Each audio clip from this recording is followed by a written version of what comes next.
사랑하는 아버지 하나님, 오늘 참 행복한 밤입니다. 이 밤에 우리 안에 성령 하나님으로 임마누엘의 계시니 감사합니다. 우리 모두가 오늘 이 밤에 우리를 만나주실 주님을 만날 수 있는 밤이 되기를 원합니다. 주님을 한없이 기대하고 주님으로 기뻐하고 즐거워하며 주님과 더불어 기도하는 그런 밤이 되기를 원합니다. 지금 우리 안에 우리의 감정이 어떠하든 우리의 생각과 또 오늘 하루를 지킨 우리의 기분이 어떠하든 주님의 거룩한 보혈로 다 씻어버리소서. 우리의 죄와 허물을 다 덮어버리소서. 오직 성령 하나님 큰 감동으로 임하셔서 하나님께서 우리에게 주시기를 원하시는 그 놀라운 선물을 누리는 시간이 되기를 원합니다. 성령 하나님, 당신은 말씀하시는 하나님이십니다. 이곳에 아무도 사람의 말을 듣기 위해서 온 사람은 없는 줄 압니다. 당신이 말씀하여 주시옵소서. 그리고 그 말씀대로 우리 안에 행하시기를 기대하겠습니다. 예수 그리스도 이름으로 기도하였습니다. 아멘.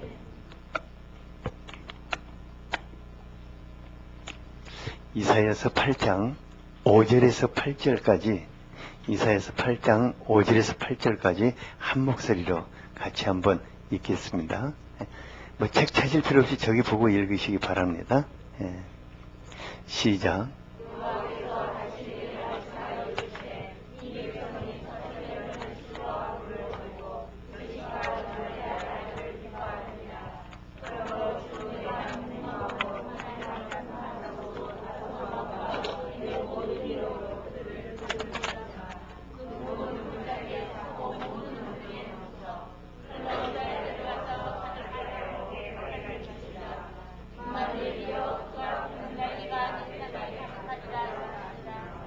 아멘. 임마누엘. 2013년 성탄은 임마누엘로 시작해서 임마누엘로 끝나게 될 것입니다. 그래서 옆 사람을 향해서 임마누엘, 조금 더 다정하게 임마누엘. 임마누엘은 실은 인사가 아니라 그분이 나와 함께 하시기 위해서 내 안에 오시는 사건입니다. 그래서 오늘 밤에 그분을 기대하는 분들은 그분이 내 안에 어떻게 임하시는가를 보게 될 것입니다.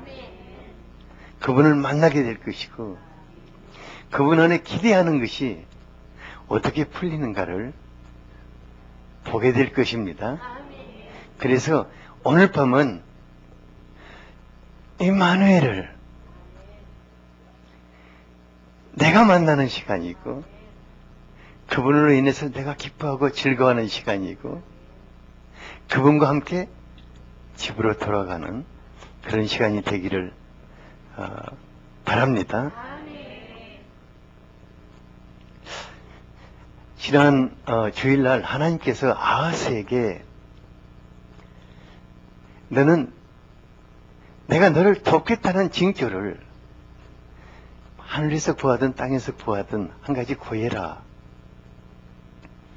만약에 하나님이 저에게 그런 징조를 하나 구해라 이렇게 하신다면은 여러분들에게 그것을 그렇게 말씀하신다면은 여러분들은 뭘 구하고 싶겠어요? 하나님 이것 좀 보여주세요 하고 뭘 구하고 싶겠어요? 저는요 한 가지 구하고 싶어요. 뭐냐면 임마누엘을 구하고 싶어요. 그래서 그분과 늘 같이 하고 싶고 그분과 더불어서 도움이 필요한 많은 분들에게 그분이 그대로 나타나시기를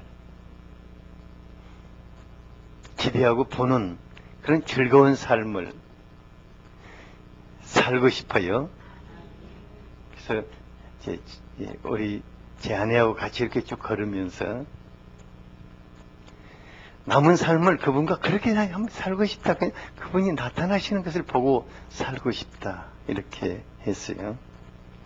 오늘도 여러분들에게 그분이 나타나시는 것을 좀 보고 싶어요. 그래서 찬송하는 내내 주님 당신이 그냥 나타나십시오. 한 번은 만나 주십시오 하고 기도했어요. 지난 주일 예배에서 하나님은 자기 백성들에게 제발 다른 데로 눈을 돌리지 말라. 너희들과 같이 하고 있는 나를 붙들으라고 간곡하게 부탁하셨어요. 그래서 하나님께서 이사야 선지자를 통해서 또다시 말씀하셨어요. 하나님이 6절에서 뭐라고 하셨어요? 같이 한번 읽어보죠. 시작.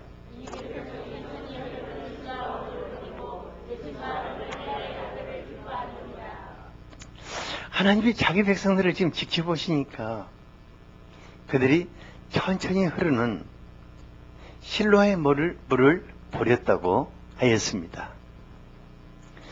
실로의 물은 자기 백성을 향하는 하나님의 구원의 은혜를 상징하는 물줄기입니다. 실로의 물은 예수님이 주로 기도처로 사용하셨던 겟세마네 동산이 있지 않습니까? 거기에서 건너편에 있는 기드론 골짜기에서 그 골짜기에 흐르는 물을 서로를 따라 예루살렘으로 끌어들여서 예루살렘의 모든 거하는 사람들이 그 물을 먹고 살 수 있도록 했어요. 또 예수님은 나을 때부터 소경된 그 거지 소경을 눈을 뜨게 해주시기 위해서 진흙을 붙여주시고 실로암 못에 가서 씻으라고 했을 때 그 소경이 눈을 떠서 아주 전혀 다른 정말 멋진 삶을 살게 되었습니다. 그래서 실로암을 구원의 삶, 기적의 샘이라고 부릅니다. 실로란 메시아를 지칭하는 인칭 대명사입니다. 12장 3절에 보면 그러므로 너희가 기쁨으로 구원의 우물들에서 물을 길르리로다고 하였습니다. 그런데 이스라엘 백성들은 어떻게 했습니까? 그 실로를 버렸다고 하였습니다. 왜 버렸냐면은 그 실로가 천천히 흐르는 물이었기 때문에. 이 녀석이 안 나오려고 하거든. 하나님의 역사하심은 아주 고요하고 천천히 흐르는 물과 같이 보일 수 있습니다. 그래서 때로는 성급한 사람들이 하나님이 우리 중에 계시는가? 안 계시는가?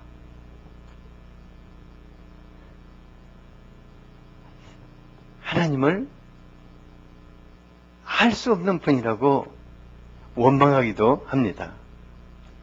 하지만 하나님은 그야말로 고요한 가운데 천천히 일하시지만은 자기 백성들을 그 품 안에 끌어안고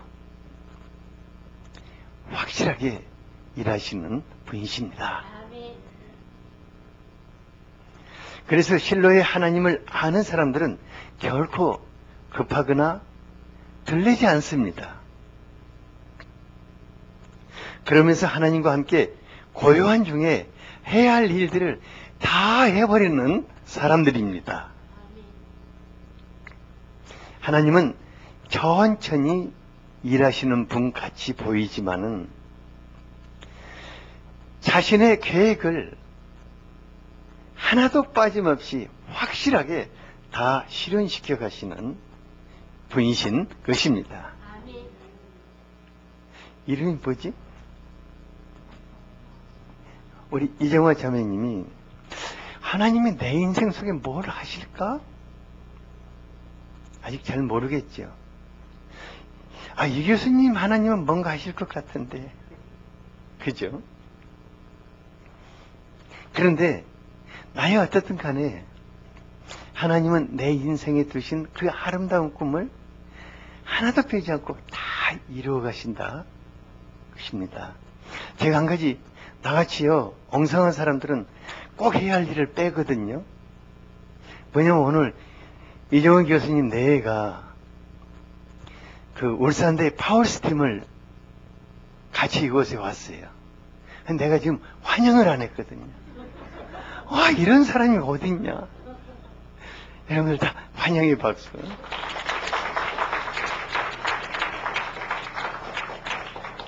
환영한테 박수만 쳐서 보내면 안 되잖아요. 오늘 밤에 이분들의 하나님을 각자가 만날 수 있도록 이분들의 인생을 정말 끝날까지 같이 하시면서 아름답게 하실 그 하나님을 만날 수 있게 되기를 주님의 이름으로 축복합니다.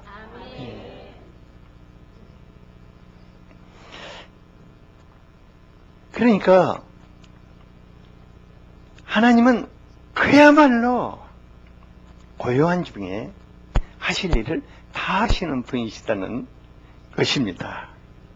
하지만 아하스 왕과 유대 백성들이 예루살렘을 공격하려 했던 아람과 북이스라엘 군대가 철수하니까 이제 한숨을 쉬면서 기뻐했어요. 그리고 이제는 확실한 대책을 세우자고 아수르 왕에게 구원 요청을 하면서 파병을 청원했어요. 그런데 그것은 아주 크나큰 오산이었습니다. 7, 8절에 뭐라고 하고 있습니까? 그 일에 대해서 7, 8절에 평가하고 있거든요. 하나님이 평가해요. 같이 한번 읽어볼까요? 시작.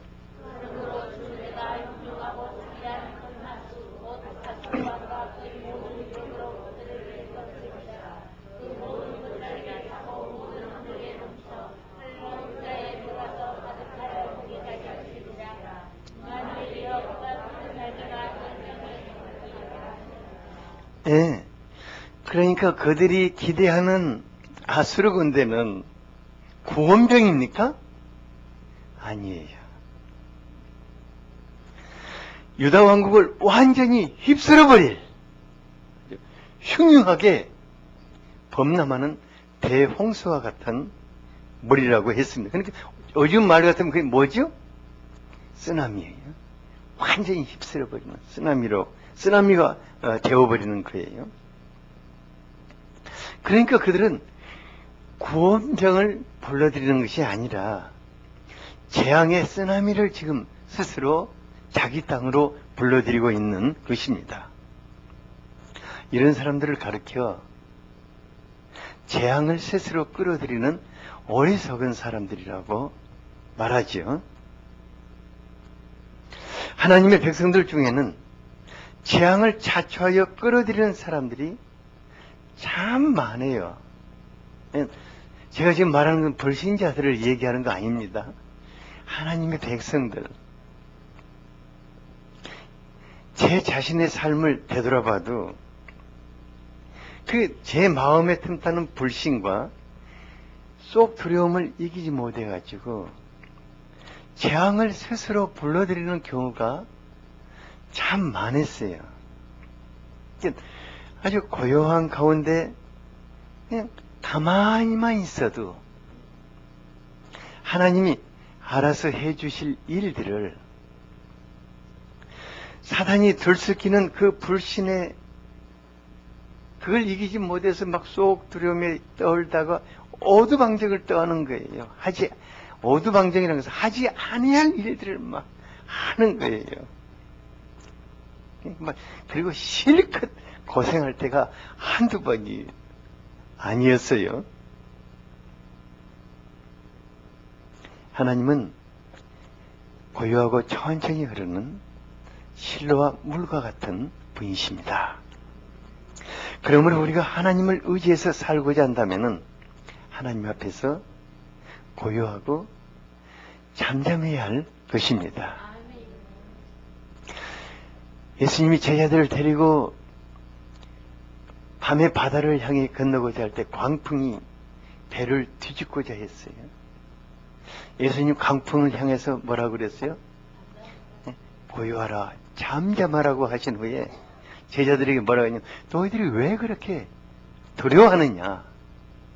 이 배에 누가 탔느냐? 그 배에 누가 탔습니까? 예, 그분이 타신 것입니다. 그렇다면 여러분들의 배에는 누가 타신 것입니까? 그분이 타고 계시는 것입니다. 여러분들의 인생의 배에 그분이 타고 계십니다. 하지만 감정에 요동치는 사람들은 스스로 재앙의 쓰나미를 자기의 삶 속에 불러들이는 사람들입니다. 제가요, 믿음 있는 척 하는 분들 중에서 어떤 분은 그래요. 자기가 아침에 기도했는데요, 하나님이 이런 감동을 주셨어요. 근데도 점심때 와가지고, 점심때 주시는 감동은 또 이것이었어요. 그리고 또 저녁에 와서는 하나님이 저녁 때는 이런 감동을 주셨는데요. 근데 뭐 다 상반된 감동이에요. 그러니까 온종일 엉뚱한 짓을 하고 다닌 거예요. 아침에는 이 일하고 점심 때는 이 일하고 저녁에는 이 일하고 다니는 거예요. 제가 하나님이 감동 주셨다면은 아침부터 저녁까지 일괄되게 움직일 것입니다.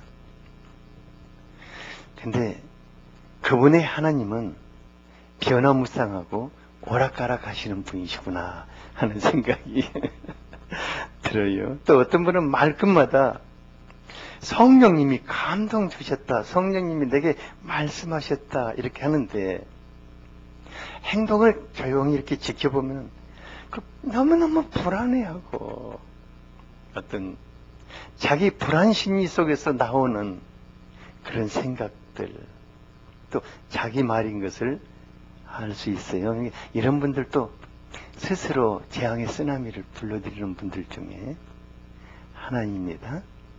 하나님이 우리에게 주시는 마음은 정말 고요하고 잠잠합니다. 하나님이 우리에게 주시는 마음은 평안입니다. 하나님이 우리에게 주시는 방향은 어떤 일관성이 있는 것입니다. 하나님 변화무쌍한 분이 아니십니다. 그런데요, 이제 하나님의 사람들은 반드시 성령이 주시는 감동 속에서 살아야 합니다. 제가 여러분들에게 그렇게 하지 말라는 게 아닙니다. 그렇게 하는데, 성령께서 내게 감동을 주시고 성령님을 따라 사는 사람들은 아무 말 하지 않아도 성령께서 그분의 삶을 통해서 나타나시겠어요? 안 나타나시겠어요? 그냥 나타나십니다. 무슨 말인지 알겠죠? 하나님이 저분과 같이 하시는구나 하는 것을 모든 사람들이 다 볼 수 있다는 것입니다. 그래서 재앙의 쓰나미를 자기 삶 속에 불러들이고 싶지 않다면은 그 실로의 하나님과 더불어 고요하고 잠잠한 삶을 배워나가는 것이 참 유익일 것입니다. 그런데 하나님은요, 너무나 슬프면서도 크게 위로가 되는 말씀을 하셨습니다. 8절을 같이 한번 읽어보죠. 시작.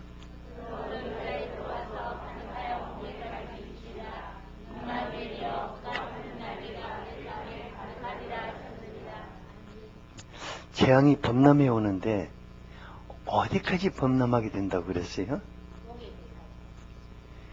목에까지 미치게 된다고 하였어요. 이거 너무나 슬프고 안타까운 현실이지 않습니까? 반집사님, 재앙이 발밑에만 있어도 어때요? 힘들어요? 허리에까지 차면 어떠겠어요? 목에까지 올라오면 어떠겠어요? 숨도 못 쉬고 죽을 것 같겠죠? 재앙의 물결이 아예 안 와야겠죠. 그런데 하나님은 자기 백성들이 그 재앙이 백성들의 목에 차오를 때까지 왜 손을 안 쓰셨을까 하는 생각도 들어요. 안 되면은 야이 녀석을 정신을 차리라고 이렇게 두들겨 패서라도 좀 그렇게 할 수 없었을까? 근데 하나님이 이렇게 보시면서 말씀하시는 것은 하나님이 보실 때 재앙이 목에 차오를 때까지는 돌이킬 수 없는 교만하고 고집스러운 것이 인간이기 때문일 것입니다. 제가요, 이게 참 자연을 사랑하기 때문에 자연의 이렇게 변화를 늘 이렇게 지켜보고 살아요. 네. 태풍이나 홍수와 같은 자연재해가 오면요, 가장 먼저 동물들의 움직임이 달라지더라고요. 너무 재밌는 건 개미 있잖아요. 개미가 홍수 오기 전에 다 집으로 옮겨요. 개미알 다 물고 집으로 옮기는데 어디까지 옮기냐면은 우리 요 화단에서, 여기 화단에서 시작해 화단에 나무 뿌리 밑에 살다가 그 어디 그걸 물고 가냐면 저 위에, 저 놀이터 위에 동산 있죠, 고리 가요. 한 번은 우리 은채라는 선녀 녀석이 할아버지 이 개미 형렬이 끝이 없다고 그래. 그리고 한번 어디까지 가는 거면 따라가 보자 했는데 거기까지 가더라. 개미도 그걸 아는데 그냥 그 고집스러운 사람만 끝까지 버티고 있다가 재앙을 당하는 거예요. 그러니까 재앙 당하는 건 인간밖에 없는 것 같아요. 그러니까 인간하고 인간이 묶고는 짐승들.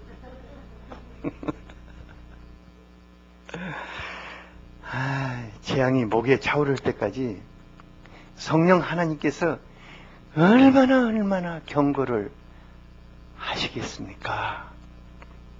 야, 그렇게 살면 다친다. 너 계속 그렇게 고집 부리다가는 망한다. 얼마나 경고하고 말씀을 통해 또 말씀하시고 기도할 때마다 또 그거 보여주시고 경고 안 하시겠습니까? 하셔요.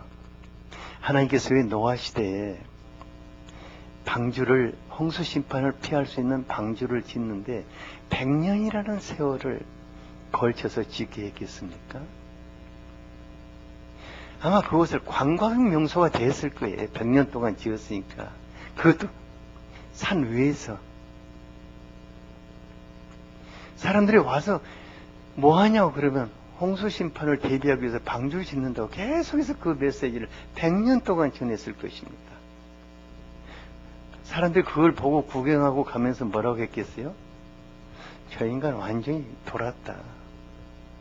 다 그렇게 하고 갔을 거예요. 그리고 가면서 햇볕은 쨍쨍하고 노래하고 갔을 거예요. 사람들은 정말 고집스러워요. 재앙이 어디까지 차오를 때까지? 목에 차오를 때까지.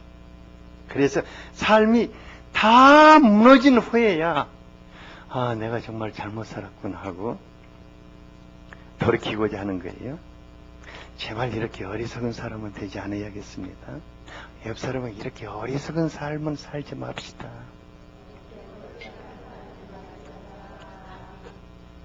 재앙이 목에 차오를 때까지는 버티지 맙시다. 재앙이 허리에 찼을 때 빨리 빠져나옵시다. 정말.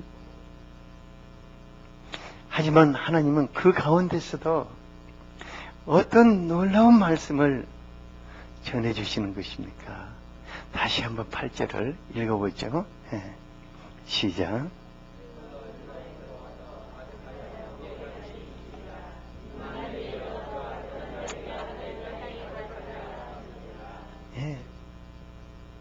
이건 하나님 자신을 향한 말씀입니다. 임마누엘이여, 그가 펴는 날개가 내 땅에 가득하리라.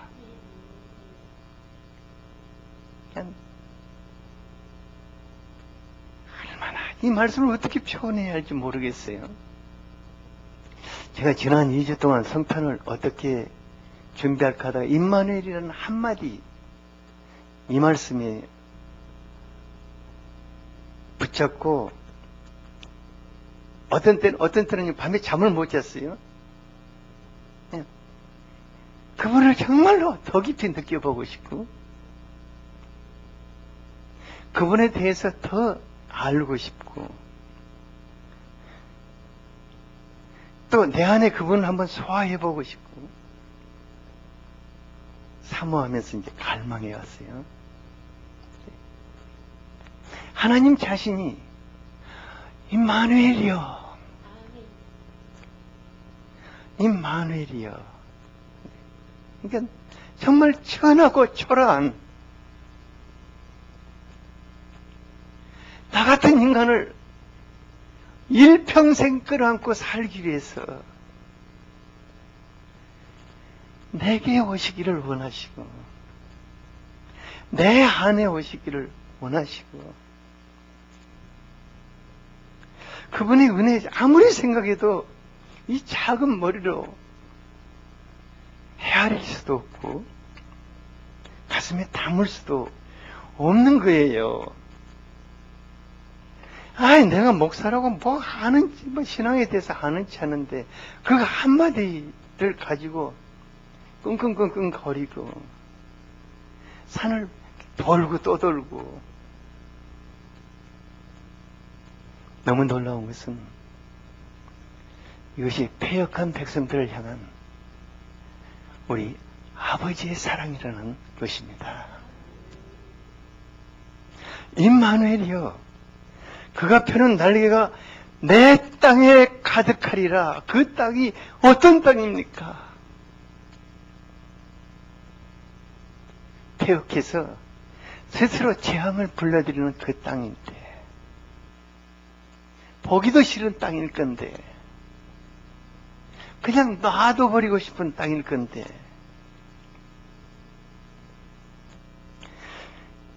우리 하나님,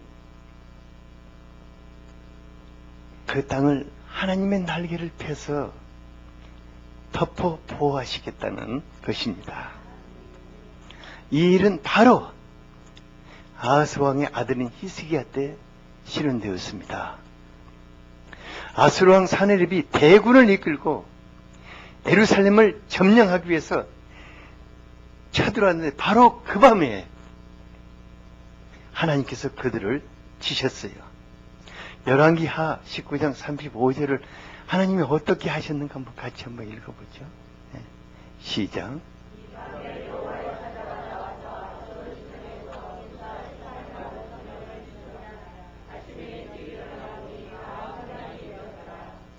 그러니까요, 유다 왕국의 땅을 다 점령했어요. 그때 유다 왕국이 이렇게 크다 보면 다 점령하고 딱 하나 남은 게 뭐냐, 예루살렘 하나가 남았었어요. 이것만 삼키면 되는 거예요. 근데 그리고 그 성벽 위에 전부 사다리를 놓고 들어가고 이제 공격 완전히 다 준비하고 시작하려는데 바로 그 밤에 하나님의 사자가 그 아수르 군의 수많은 사람들이 18만 5천 명을 그 밤에 쓸어버리셨어요. 바로 그날 사네립이 철군을 했어요. 철군하고 그 나라에 가서 자기 아들에게 죽음을 당했어요. 그러니까 아수르 왕과 그 군대의 눈에는 자기 백성을 하나님의 날개로 덮고 계시는 것이 보였습니까? 안 보였습니까? 안 보였어요. 하지만 하나님은 자기 날개 아래에 있는 백성들을 원수에게 내어주지 않았습니다. 그 사내립과 그 군대는 내일 새벽만 되면 이건 끝장이다 이렇게 생각했는데 바로 그 밤에 목에까지 완전히 차오른 그 밤에 하나님이 그들을 다 쓸어버리셨습니다. 아수르 왕은 유다 백성들을 공격한 것이 아니라 하나님의 날개를 쥐어뜯고자 했던 것 같아요. 임마누엘의 하나님은 자기 백성을 그의 날개로 덮고 계시는 하나님이십니다. 임마누엘이여, 그가 펴는 날개가 너희들의 땅에 가득하리라. 저는 이 말씀이 이 나라, 이 백성들을 향하는 하나님의 성탄 메시지인 줄 믿습니다. 지금 우리나라 주변이, 그 주변 한국의 강대국들이 마치 조선이라는 작은 나라를 두고 패권다툼을 하던 그런 구한말과 비슷해요. 거기다가 북쪽의 김정은은 이인자까지도 하루아침에 날려버리는 공포정치를 펼치고 있어요. 그 젊은이가 남쪽을 향해서 언제 무슨 짓을 할지 우리는 알 수가 없어요. 성질 났다고 정부를 향해서 그냥 미사일 발사로 명령할 수도 있지 않습니까? 그 감정투성이 사람이. 그런데 너무너무 참 놀라운 것은 우리 정치권에서는 이런 것처럼 다 소용없어요. 정기국회 내내 싸움질을 하더니 이건 완전히 막가파예요. 나라가 망해도 이건 대책이 없다 하는 생각이. 오직하면 그냥 네티즌들이 그 사람들을 위해서 우리가 왜 세금 내느냐. 그 사람들 다 무인도로 보내라. 별소리 다 하더라고요. 그래도 뻔뻔하게 버티고 있더라고요. 그런데 이게 우리나라 현실입니다. 하지만 너무 놀라운 것은 이 나라가 어떻게 망하지 않고 있는가. 이것은 임마누엘의 하나님께서 이 백성을 긍휼히 여기고 계시기 때문입니다. 그의 날개를 펴서 이 민족을 덮고 계시기 때문입니다. 어쩌면은 여러분들을 인해서 하나님이 이 민족을 감싸고 계시는지 모르겠습니다. 우리 장차 큰 일을 할 파울스틴들을 위해서 하나님이 이 민족 전체를 덮고 계시는지 모르겠어요. 여러분, 뭘 그렇게 하실까? 하나님 그렇게 하시는 분이십니다. 한 사람만 있어도. 만일 하나님이 아니시다면은 남쪽이나 북쪽이나 다 답이 없는 것 같아요. 그러나 임마누엘이여, 그가 펼치는 날개가 너희 땅에 가득하리라는 말이 우리에게 희망을 주고 있는 것입니다. 재앙이 목에까지 차 있는 이 민족에 희망을 주는 말씀입니다. 저희들이 우상숭배로 가득한 경주 땅, 정말 희망이 없어 보이던 경주 땅이에요. 저희들이 경주에 왔을 때 경주에가 딱 두 가지 있더라고요. 하나는 엄청나게 큰 무덤들. 야, 경주는 저 무덤 때문에 농사 지을 곳이 없겠다. 그리고 사찰들.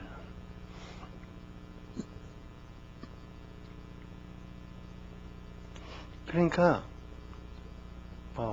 이 신라의 영화는 어디로 간 것도 없고 완전히 황폐한 도시가 됐었는데, 이 경주 땅을 하나님이 그의 날개로 펴서 덮고 뭔가 새로운 일을 하기 위해서 우리를 보내셨다고 생각했기 때문에 우리는 이 땅에 대한 희망을 가질 수가 있었습니다.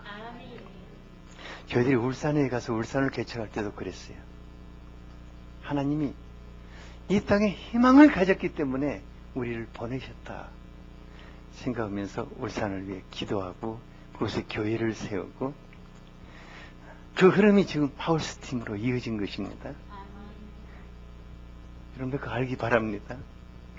그 무고동 있잖아요, 무고동. 그 무고동이 지금은 울산에서 제일 값비싼 주택지구지 않습니까? 옛날에는요, 울산에서 제일 후진 것이었고, 거기는 무고도사가 살던. 그래서 우리도 무고도사와 쌍벽을 이루고 거기서 엎드려 기도하던 곳이거든요.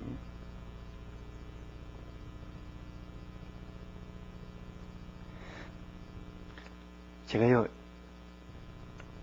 임마누엘 안에서 이 땅에 대한 하나님의 희망을 다시 한번 찾아봐야겠다 싶어가지고, 지난 월요일에는 저 토암산을 올라가서 석굴암부터 경주를 하려면, 신라를 하려면 석굴암과 불국사와 또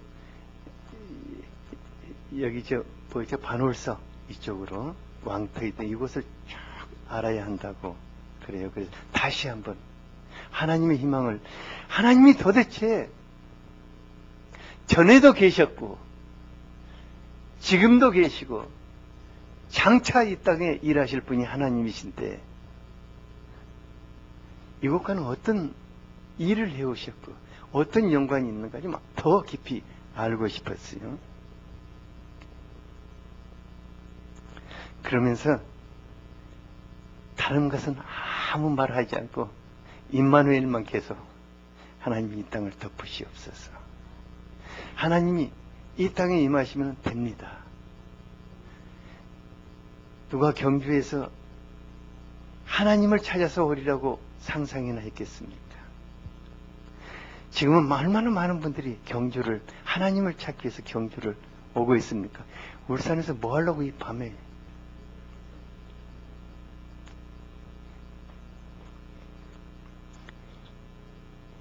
저기 홍 집사님, 이따 우리 모임 끝나면은 먹을 수 있도록 피자나 몇 판 좀 시켜줄래요? 여기들 뭐 대접 좀 해줘야지. 그지? 그 피자 좋아하나 뭐 좋아하나? 응? 학생들 뭐 좋아하지? 잡식성이 돼. 응?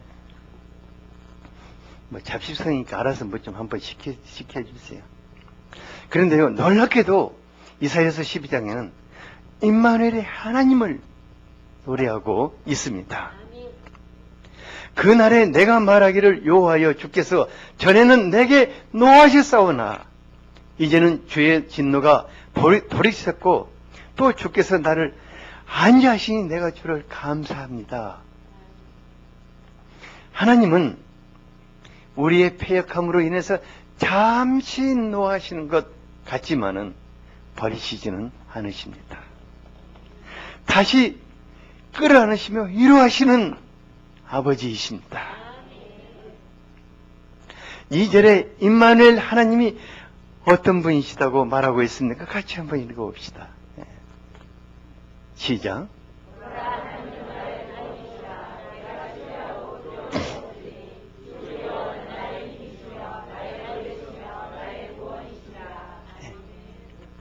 우리와 같이 계시는 하나님을 신뢰하고 두려움이 없이 우리가 사는 까닭이 어디 있겠습니까?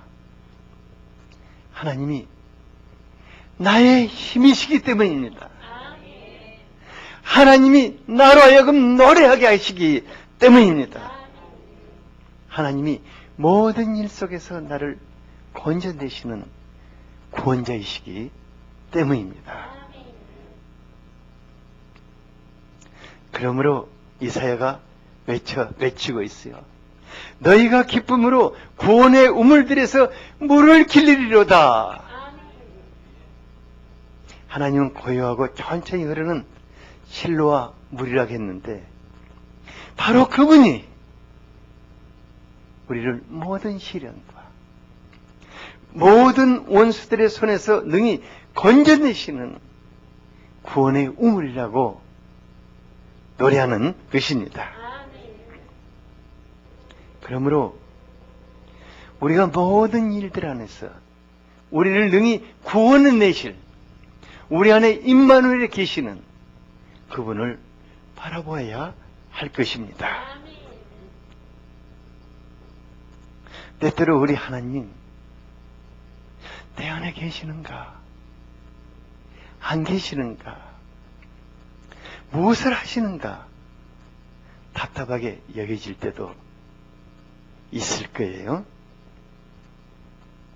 어떤 분 그러더라고요. 내가 다 망하고 내 삶이 무너지면은 하나님이 구원하실 것인가?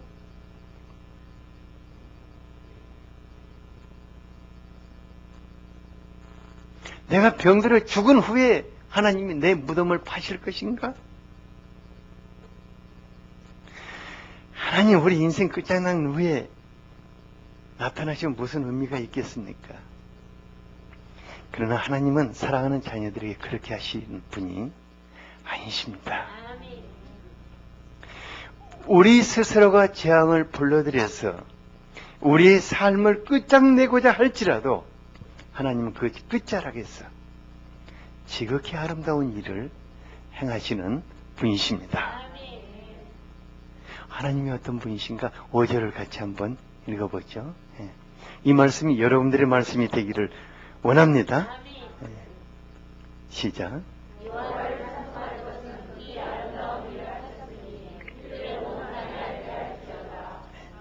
여기에 하나님이 왜 우리들의 삶 속에 우리 안에 임만을 하셨는가를 잘 말해주고 있습니다. 왜 여러분들의 삶 속에 하나님이 찾아오셨겠습니까? 여러분들의 삶 속에서 지극히 아름다운 일을 행하기 위해서일 것입니다. 그리고 그 행하신 일들은 나 혼자만 알 수 있는 것이 아니라 수많은 사람들이 그것을 보면서 아, 이건 하나님이 하셨다 고백하게 하실 것입니다. 제가 목회를 해오면서 한 분 한 분 안에 임만을 하신 그분이 정말 아름다운 일을 행하는 것을 지켜보아왔습니다. 그래서 제가 종종 그래요. 성령이 같이 계시는 인생은 너무 아름답다. 그러니까 누가 인생을 뷰티풀하다고 말하겠습니까? 그런데요, 성령이 함께 하시는 사람들은 인생을 아름답다고 말할 것입니다. 특히 자기 인생을 아름답다고 말하게 될 것입니다. 제가 아직 가야 할 삶의 길이 좀 남긴 했지만은 인생을 한마디로 결론 내라고 말한다면은 이렇게 말하고 싶어요. 저는 하나님으로 말미암아 지극히 아름답고 행복한 삶을 살았습니다. 여러분들이 제 묘비에다 그렇게 써주세요. 여기 이 사람은 하나님으로 말미암아 지극히 아름답고 행복한 삶을 살았다. 그것은 제가 제 인생을 말하고자 하는 것이 아니라 제가 지켜본 한 분 한 분의 삶을 다 그렇게 바꿔놓는 것을 보았습니다. 어떤 분은 저분은 정말 태어나서 고생만 했구나. 또 어떤 분은 저분은 인생이 회복된다는 건 거의 불가능하게 보인다. 또 어떤 분은 저분이 장래가 있을까? 그렇게도 보이고. 그런데 너무 놀라운 것은 주님이 한 사람 한 사람의 인생에 임하시면은 그 삶을 바꿔놓는다는 것입니다. 지극히 아름답고 정말 멋지게 바꿔놓는다는 것입니다. 제가 지난번에도 그런 말 했죠. 대구에 있는 어떤 분이 저에게 메일을 보내왔는데 A4지 용지로 자기가 얼마나 불행한 인간인가를 쫙 써서 보내왔어요. 근데 당신을 내가 이 상담해 줄 수가 없으니까 와라, 그냥 와라 해가지고 와서 하나님이 당신의 삶 속에 임재하시도록 쫙 기도하면서 도와줬는데, 그리고 1년 후에 어떻게 바뀌었는가를 얘기해 달라고 그랬더니 1년 후에 성탄 감사헌금과 함께 자기 삶이 1년 만에 어떻게 바뀌었는가를 얘기했다. 그래서 내가 이건 사람이 할 수 있는 일이 아니다. 임마누엘 하신 하나님, 그의 삶을 지극히 아름답게 하셨다. 이제 우리 제자들 앞에서 이런 말 하니까 안 되겠지만 해도 되겠죠, 이 교수님? 우리 이 교수님 내일을 제가 처음 만났을 때 젊은 나이에 정말 고생 많이 했다. 아니, 젊은 나이에 정말 고생 많이 했다는 생각이 들었는데, 다음 문제는 남은 인생이 정말 남아있는 인생이 앞으로도 아무리 못 살아도 40년은 살아야 할 것인데 이제는 50년으로 가야지. 아니 100세니까 60년은 살아야지. 미안합니다. 하지만 제가 이거 정말 인생하죠. 암울하다는 생각이 들었어요. 그러니까 울산대 교수라는 것 한 가지 빼놓고는 다 암울하게 보인 거예요. 미안합니다. 미안해요. 그런데 너무나 놀라운 것은 우리 서미 사모님은 예수님을 전혀 몰랐어요.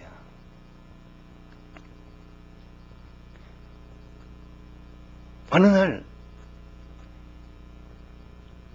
저를 좀 만나고 싶다고 그래서 이분들이 이제 작별 인사를 고하러 왔구나. 무슨 또 폭탄 같은 선언을 하고 이렇게 떠나려고 저러는가 했는데, 목사님, 저 성령 하나님을 좀 체험해보고 싶다. 내 남편을 변화시킨 그분을 좀 만나보고 싶다 그래요. 이 양반은 완전히 거꾸로 올라오는 거예요. 다른 사람들은 뭐 예수님 믿고 또 성령님 체험하고 그러는데, 너무 놀라운 것은 그분과 더불어 살고자 할 때 성령께서 이분들의 삶 하나하나 속에 같이 계시는 것을 보여주시는 거예요. 이분들도 아주 고약한 불신자들이어서 하나님이 하나하나 다 보여주시는 거예요. 이렇게 내가 여기 있다, 내가 여기 있다, 이렇게 해서. 그래가지고 하는 일마다 복 주셔서 대학에서도 교회에서도 법조계에서도 많은 시민단체들 속에서도 또 경주시에도 엄청난 아주 아름다운 영향을 끼치고 있어요. 그 증거가 바로 여기 있는 분. 얼마나 어느 교수를 따라서 이 밤에 학점 주는 것도 아닌데, 이거 오늘 학점하고 아무 상관없거든. 아무도 없잖아요. 그리고 아마 울산대에서 이런 분을 만난다는 것은 기적일 것입니다. 제가요, 이번에 어떤 영화 감독이 동성애 커플 혼인신고 한다고 그래서 참 걱정을 많이 했어요. 왜냐하면 그 한 분은 뭐 괜찮하지만은 그 이후에 빌려들 이런 것들 생각 너무너무 고민이 되는데, 이분이 이제 혼인신고 접수가 거부된 것이 이 양반이 법적 유권 해석을 다 해서 보내줬어요. 그래가지고 그게 거부됐어요. 우리 박수 한번 쳐줍시다. 여러분, 그냥 아마 일간지 오늘 신문에 다 났을 겁니다. 테러 당할까 무슨 이름은 얘기 안 해요. 하나님, 우리 한 사람 한 사람의 삶, 다른 사람이 아닌 여러분의 삶, 지극히 아름답고 복되게 하기 위해서 임마누엘 하셨습니다. 지금은 내 삶이 어떠든 상관없습니다. 초라하든 화려하든 어쩌든 전혀 상관없어요. 그러나 하나님이 그 사람 안에 임마누엘 하시면은 그때부터 하나님의 꿈이 펼쳐지게 되는 것입니다. 하나님의 정말 아름다운 삶이 펼쳐지기 때문에 우리가 그렇게 고백할 수 있습니다. 하나님이 내 인생을 지극히 아름답게 하셨다. 그렇지 않겠어요? 우리 하나님, 여러분들의 인생을 지극히 아름답게 하시는 분이십니다. 지금은 좀 힘들고 어렵게 보일 수도 있고 막 불행의 늪이 끝나지 않을 것도 같고, 어떤 사람은 요즘 그런 말 많이 하고 내 인생이 막장 드라마 같다고. 막장이든 본장이든 뭐 상관없어요. 고추장이든. 그분이 임하시면 그분의 꿈을 펼치기 시작하십니다. 그래서 우리의 인생이 지극히 아름답게 될 것입니다. 그리고 여러분들은 하나님이 내 인생을 이렇게 아름답게 하셨다고 노래하게 될 것입니다. 하나님 스스로가 이렇게 말씀하십니다. 임마누엘이여, 그가 펼치는 날개가 너의 삶에 가득하리라. 네가 거하는 곳이면 가득하리라. 그분의 날개가 여러분들의 삶을 덮으실 것입니다. 여러분들이 가는 곳마다 그분이 함께 하실 것입니다. 그리고 여러분들의 입술을 통해서 하나님이 내 삶을 이렇게 아름답게 하셨습니다 하고 고백하게 하실 것입니다. 제가 기도하겠습니다. 아버지 하나님, 오늘 이 밤에 우리에게 임마누엘 하신 하나님이 누구신가 알게 하셔서 감사합니다. 무엇보다도 하나님 자신이 그 날개를 펴서 너희의 땅, 너희의 삶에 가득하게 하리라고 말씀하시니 감사합니다. 주님, 이 밤에 우리가 우리의 삶 속에 임마누엘 하시는 하나님을 다시 한번 만나는 밤이 되기를 원합니다. 다른 밤이 아니라 이 밤에 임하시옵소서. 이 밤에 만나기를 원합니다. 이 밤부터 새롭게 시작할 수 있게 되기를 원합니다. 주님을 기대하겠습니다. 예수 그리스도 이름으로 기도하겠습니다. 잠깐 일어나셔서